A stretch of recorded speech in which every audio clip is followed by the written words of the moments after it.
我嘅信念係堅持先會成功，認為傑出學生係勇於接受挑戰同埋有創新，最重要嘅係用自己嘅能力去服務社會同埋他人。希望學校嘅師弟妹們喺追求夢想嘅道路上，唔好輕易放棄，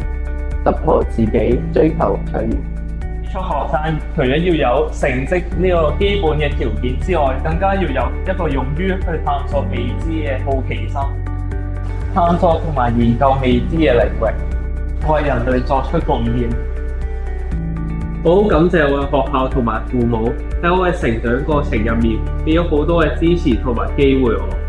所以5嘅師弟妹們加油啦！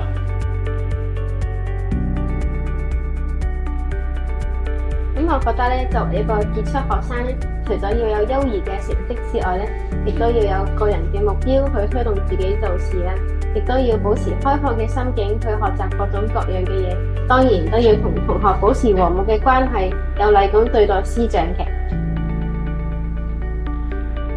其實咧，我覺得我呢一次得獎嘅經歷咧，我係覺得好驚喜嘅。同時咧，我亦都好感謝神可以有呢一個安排俾我攞到呢一個獎。同埋咧，我亦都覺得咧，呢一個獎咧係肯定咗我嘅能力同埋表現啦，令到我有更多嘅信心去報讀大學嘅課程，去為我未來嘅工作鋪路。